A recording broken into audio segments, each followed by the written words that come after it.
doing, man? Very Nice well. to see you. Nice to see you. Hey, team. You were really good. Oh, my God. Thank you.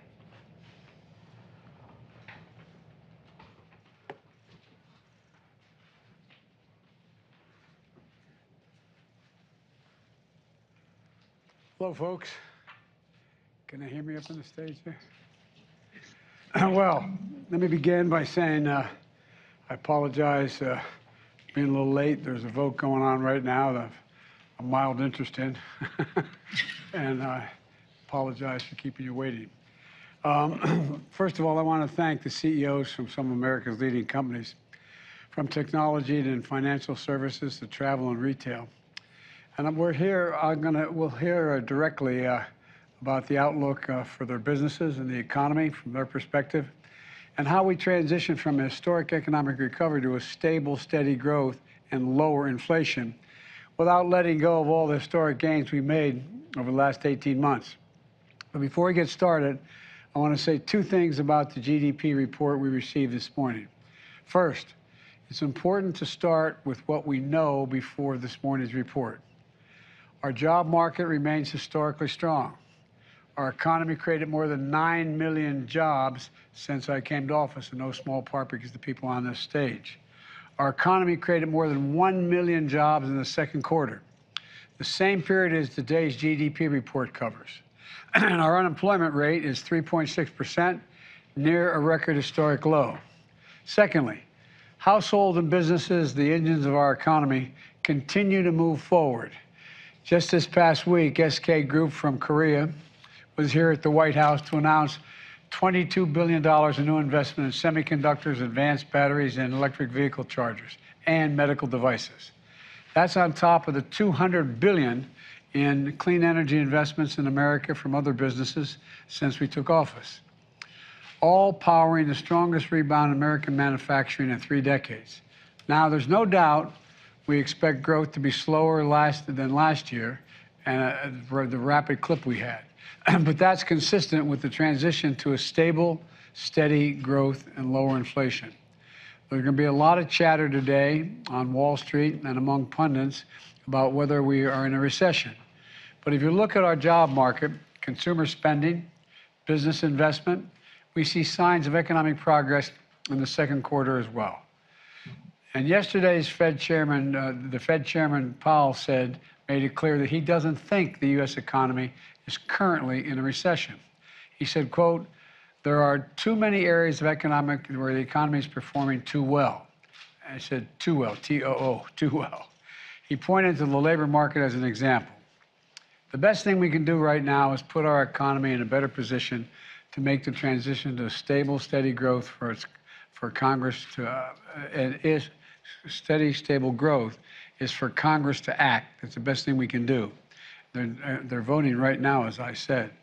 I applaud the bipartisan effort to get the CHIPS Act to my desk to sign into law, which would advance our nation's competitiveness and technological edge by boosting our domestic semiconductor production and manufacturing. Another thing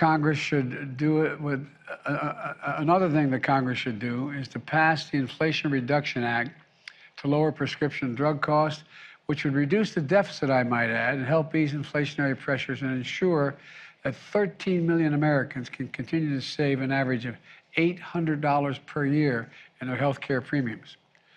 Both of these bills are going to help the economy continue to grow, bring down inflation, and make sure we aren't giving up on all the significant progress we made in the last year. I'm going to stop there and begin the meeting. But thanks to the CEOs for joining me. And let me start with you, Brian, and thanks for taking all my phone calls, pal. At the Bank of America, I want to ask you a question. Your bank serves many Americans across the country. What are you seeing right now in terms of financial health of your consumers? What's the bank records tell you about the financial health? Well, thank you, Mr. President. It's good to see you recovering. So at Bank of America, you have 60 million consumers and 35 million core checking accounts for Americans. And so the couple key points. Number one, they're spending more money. through the first 25 days of July 2022, they've spent 10% more than they spent in July of 2021, the first 25 days. And that's consistent with what we saw in the whole second quarter and earlier this year. The second key point, I'd say, Mr. President, is their balances are much higher than they were in the pandemic. And so if you look at people of sort of $100,000 income families in our client base, you'll see that their balances go from 3 to 5 to 7 times more than they were in the pandemic. And by the way, they have grown in the month of July versus June so far, which is good news. So they have some money in their accounts still to help them through as the economy resets and settles in. The third thing is on their borrowing. Our credit statistics are better than they ever been, much better than 19, which was a pretty good credit year for banks. So delinquencies are low. They haven't gone up in the month of July. There's lots of credit availability for our customers, and their ability to borrow in the home equity lines and their credit cards. Obviously, the most rate-sensitive parts of the economy, due to what the Fed is trying to achieve and slowing down the economy and getting on more sound footing, mortgages and car loans and things like that have slowed down, but that's an intended outcome. And so even in the accounts, you can also see that they're receiving paychecks, because we can see that, recurring payments, so that's good. So the consumer's on good spending, has the balance is borrowing, and then the question is what they're spending on, and travel and experiences versus goods. They bought everything they could. They bought a lot of stuff when they were cooped up at home. They're now out traveling and experiencing the world due to the vaccines and the condition of the COVID pandemic. But unfortunately, as you noted earlier in your comments, they've had to spend more on gas. But the good news is, if you look at June versus July, the year-over-year growth has gone from a 40+% growth rate in spending on gas to 30%. So it's starting to come down as you've seen the price of oil stabilize. Then the last thing I'd add is just what's on their mind when we talk to them, the same things you read about in the paper. They're worried about inflation, because prices go up. They're worried about rent increases, because half the consumers in America don't have a mortgage, so they're renting or paying on a monthly basis. And they're worried about, frankly, a lot of our consumers are saving, putting money in the market, and when market's down. The good news is it seems that we've stabilized on those matters and we go forward. So right now they're doing what we want them to do, which is being employed.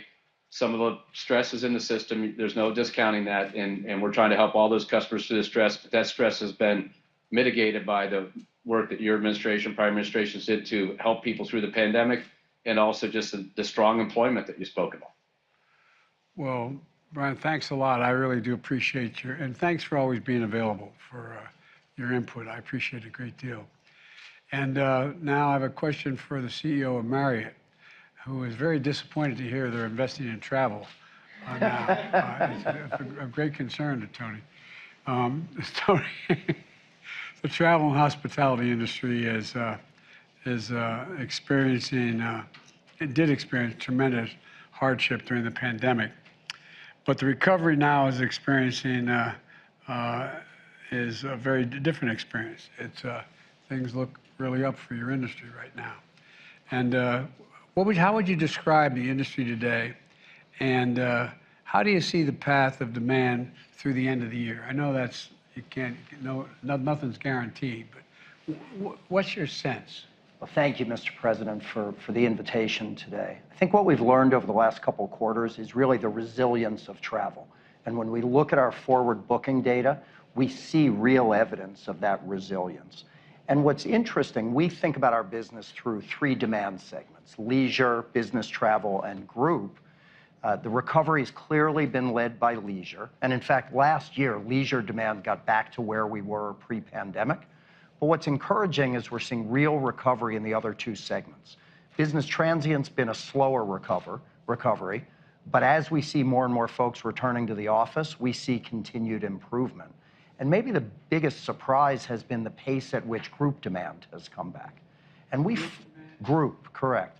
And we fully expected social group to recover quickly with all of the canceled weddings and bar mitzvahs and family reunions. But now we're seeing strong and consistent recovery in business group travel as well. So quite encouraging. We get lots of questions about what's driving this recovery in the face of rising interest rates, high inflation environment, fuel prices, and the like. But I think there's a series of factors. You and Brian both touched on one, which is the elevated savings rates we see across the country. There continues to be deep pent-up demand as a result of the pandemic. I think there's a bit of a psychographic shift away from consumption of hard goods towards investment in experiences, which is helping our business a great deal. And then when we look on a global basis, the continued opening of borders, the easing of restrictions that restricted travel is having a massive impact on our global business. And maybe I'll just close by thanking your administration, and in particular, Secretary Raimondo, for your work to eliminate the inbound international testing requirement. We think that's going to be very impactful on the travel and tourism sector. And in fact, the U.S. Travel Association just came out and said they expect the direct impact of that change to be an incremental more than 5 million visitors to the U.S. in the balance of this year, spending more than $9 billion. Well, that sounds pretty encouraging overall, not just for this summer, but looking forward. One of the things I want to ask you about is that obviously the pandemic had a profound negative impact. But right now, as I look out there, and I've traveled around the world a lot of late, going to various conferences, there seems to be a willingness or an inclination for business to travel more. Instead of everybody sitting and Zooming everything, it seems to me in-person movement of personnel in businesses around the country, and I see it more around the world, quite frankly, seems to be on the up. Is that accurate, or is that just a perception? President, and in fact, we see two principal drivers. I think number one, businesses that are customer-facing, consulting firms, law firms, accounting firms, they will tell you that the best way for them to optimize their business is to be in person, embedded in their customers' offices every day. And I think the last few years have reminded us of the power of in-person interaction. The other thing we see is rapidly growing demand for training. Many employers across this country rely heavily on the strength of their corporate culture. And as they're hiring thousands of new employees, it's really hard to immerse those employees in a culture via Teams or Zoom. And so the demand we see rising for in-person training has been quite significant.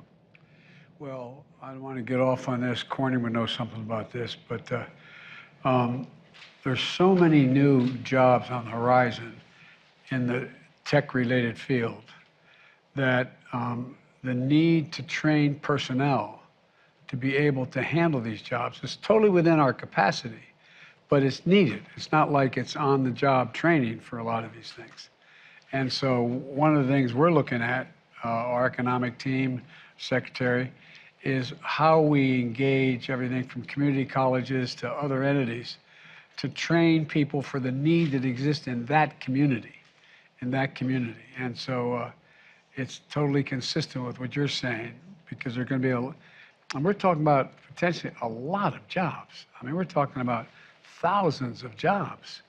But again, a lot of it requires some, training. It's not all on-the-job training. Well, thank you very much for talking to me about that, Tony. And now what I'd like to do is there's an outfit called Corning, right, Wendell? And you're the CEO of a great company. And look, we've seen an inflection point in U.S. manufacturing over the last year. And by that I mean, I can recall in the last administration, I'm not criticizing the last administration, the previous 4 years, and even at the end of our administration, Obama-Biden, the question was, are we still going to be the manufacturing hub of the world? Are we still, are we in manufacturing, where are we going to sit? We're going to do all these other things, but what about manufacturing? And so you've seen in that inflection point in manufacturing in the U.S. Can you describe for me what you're seeing at Corning? What's your outlook on the manufacturing sector? Talk to me a little bit about that, if you could. Sure, Mr. President. First of all, you're right. The last 18 months has been tremendous growth for U.S. manufacturing. And we've seen that in our results. And that continues. But there's some subtle things going on as well. We just did our Q2 earnings, so the numbers are fresh in my mind. We're still having good, strong year-over-year growth. Sales up about 7%, earnings up about 8%. And so the growth rate continues at a little bit lower rate than it's been the last 18 months, though. But that good top line, there's a lot going on underneath the surface. So what's driving us is very strong demand for optical communications. Think optical fiber for technologies like 5G, broadband access, cloud computing. Very strong demand for fiber optics. And then also very strong demand for our solar materials going into renewable energy. So very strong on the infrastructure side. But if we look at the consumer side, much like Brian commented on, we're seeing a slowdown in consumer. So let me give you a few examples. We have customers who make liquid crystal displays, so think about televisions, notebooks. At this point in time, our customers are running their capacity at the lowest levels they have since the financial crisis. So panel maker utilization is down tremendously. Now, a big part of that is that build of inventory in anticipation of demand, right? But also the demand signal is not strong from the retail side for that good. So that's very low levels. Think smartphones. Smartphones in Q2 were down about 11% year over year. So pretty strongly. Auto, been depressed for a long time, mostly on supply chain basis. Demand has been there. But there's interesting signals in global demand. In April, there were 0 cars sold in Shanghai. Zero. 0. COVID lockdowns, but 0 is a really low number, right? COVID lockdown or not. Right? In Europe, in June, we had the lowest number of new car registrations that we've seen since 1996. So we're a global player, so it's the whole global economy, so it's harder for us to, pick on what is in the US, Europe, Asia. But if we were to look at it right now and the trends we see, I'd say the consumer electronics side looks slow. Automotive, not really strong, can't quite sort between supply chain issues or demand. And as we look forward, we'd say the overall trends, that's what we're counting on continuing. Super strong demand in optical communications and solar. And as we now work with Secretary Raimondo on connecting the unconnected next year, that will continue and strong, and we'll expand to meet that. Solar demand we see going forward unabated, and we'll also expand in that. But consumer seems soft to us. Yeah. Well, one of the things that my father was in the automobile business his whole life, ran a major dealership, a General Motors dealership,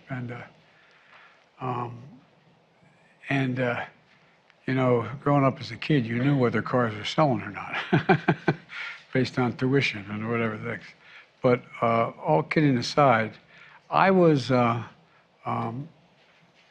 knew, but I never had tried to visualize how critical the high-quality computer chips were for an automobile. And a significant part of the slowdown that occurred when it hit is inflation, the cost of automobiles. People are not buying them, also because they cost so damn much. There's so few of them. They're not manufacturing nearly what they were able to manufacture in the past because of the fact that there's lack of computer chips. But it's not just automobiles. There's anything, phones, cell phones, a whole range of them. Whereas I found it interesting you talking about how, on the fiber optic piece, that is moving. But how much of that do you think is related to the fact that we put in an infrastructure bill that provided billions of dollars for connecting the internet, for having the ability to access the internet, because we're making it available, quite frankly, with all the money we're spending to make it available to every home in America, every neighborhood. I mean, I'm not sure I'm asking the question properly. I think you know what I'm trying to get at. So talk to me about the difference, demand relating to where we fund it, and we're talking the fiber optics needed to deal with everything from solar to broadband in communities that don't have it now. I mean, one of the things I found was that, and the four of us have talked about this a lot, five of us have talked about this, is, you know, in the middle of the pandemic, going by McDonald's and seeing a bunch of families sitting out there in the parking lot, not eating a hamburger, but connecting to the internet because they had no access to internet, so their kid could get access to the schooling they needed. So talk to me a little bit about how much of this is driven by the inability to afford it, or the lack of desire to get it, and how much is driven by when the government is invested in it, it makes a difference. I'm not sure I'm asking the question. I totally understand your question, Mr. President. It's a very good question. So the direct impact of the BEAD program, or the government effort to connect the unconnected, in this year, direct impact is very low. That really starts to come into its power next year. But there's also an indirect impact, which is the commitment of the government and of the administration to making sure we build the infrastructure that's required.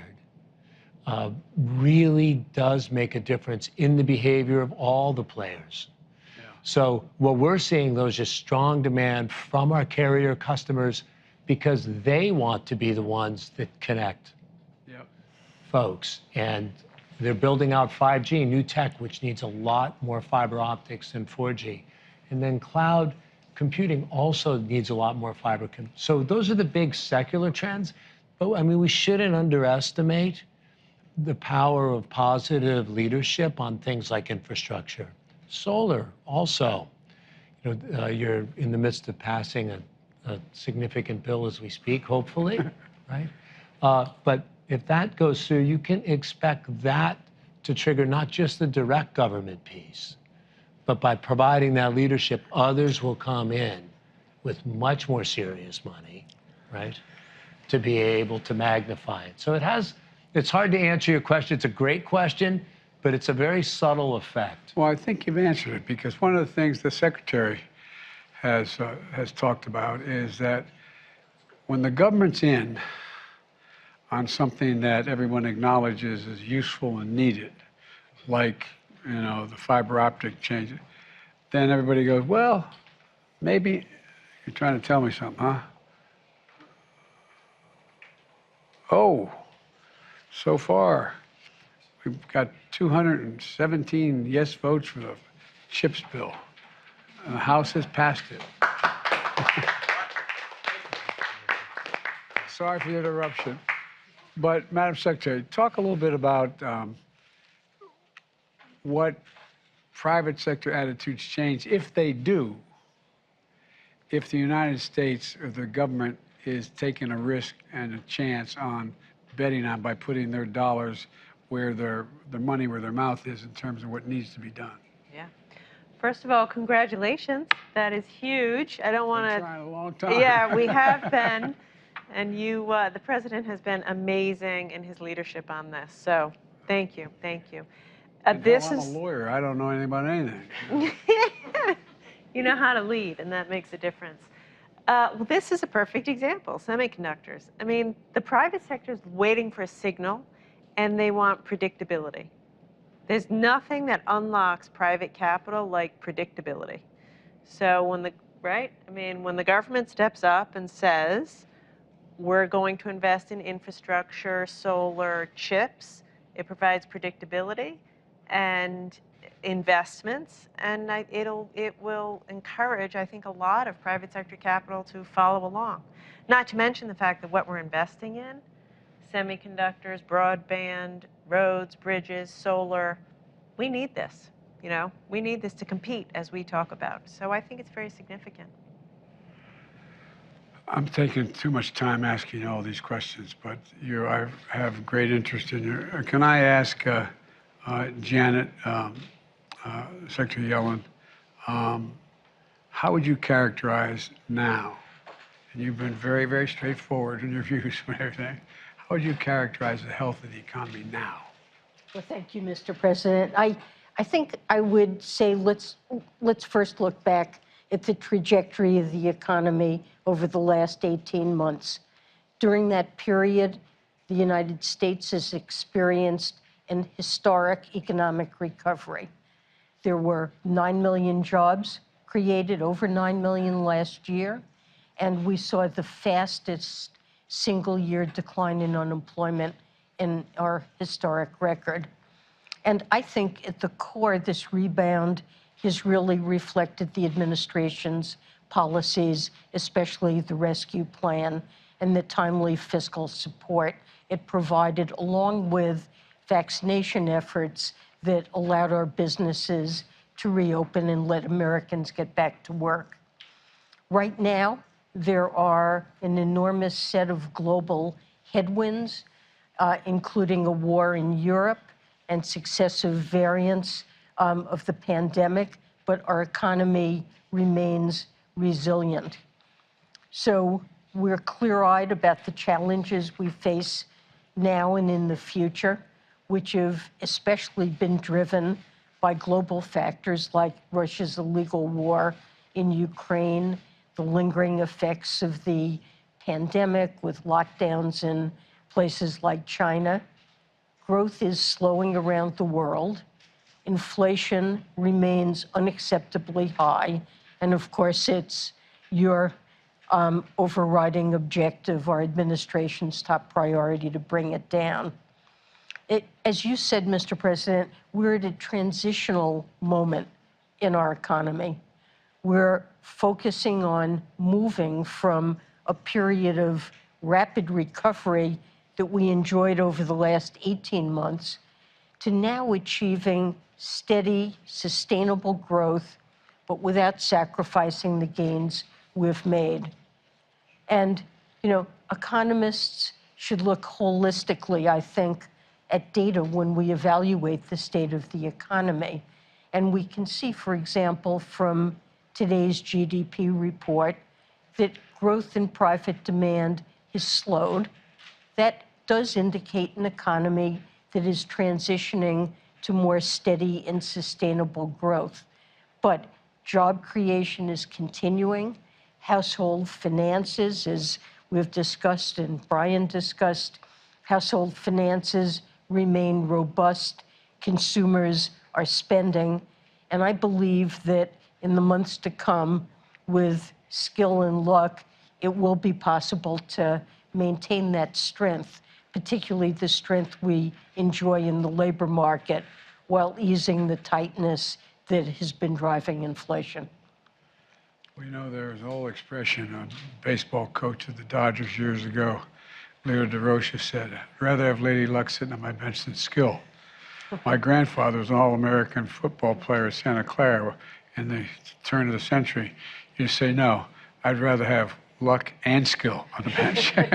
So we're looking for both. Let me just say before I yield to you, Brian, and we can move on to the rest of the folks here. It's interesting and totally understandable why the vast majority of the American people have no idea what the recovery plan did, what the government did at all. I mean, the reason why we still had teachers in school, kids going to school, the reason why we had cops on the beat, the reason why we had essential workers, states couldn't afford it, cities couldn't afford it, towns couldn't afford it, counties couldn't afford it. So we came up with this rescue plan and gave them billions of dollars to keep the economy in their cities and towns and states moving. And one of the things and I fully understand it, like I said, I was raised in one of those households where when the price of a gallon of gasoline went up, it was a topic of discussion around the kitchen table. We weren't poor. We were just typical middle-class family in a 3-bedroom house with 4 kids and a grandpa. But all kidding aside, we lived fine. But it mattered. It mattered whether the price of gasoline went up. One of the things that I find is I look at, and I take it very seriously, the confidence level of the American people in the economy, and they're so down, and they're looking. There's reason to be down, but I started thinking about it, and Brian, you and I talked about it just a little bit. You know, the first year we were able to, with the rescue plan, we were able to send them a check for $8 grand. I mean, a check. One, and beyond that, by the way, there's more than that. But if you're making 120 grand and you get a check for $8 grand, that's a lot of money. And so it helped save a lot of people in terms of getting thrown out of their homes and rental housing and a whole range of things. But I started thinking about it, just as somebody who's raised a middle-class kid. One year, even though you didn't have the job you have now, even though you didn't get a raise that year, the difference between having a job, having a 5% raise or whatever, 3, 5, 7, whatever it happens to be, in the face of inflation, price of the pump, although that's down every day so far, but it's like, whoa, I feel worse off. But then again, I didn't get a check for $8 grand from the government. They just, among other things. Does that make any sense to anybody, or is it just me? Well, it really makes a huge difference, Mr. President, because, as you said, it kept food on the table, helped people take care of their kids, especially at a time when many were out of school and it was hard to work.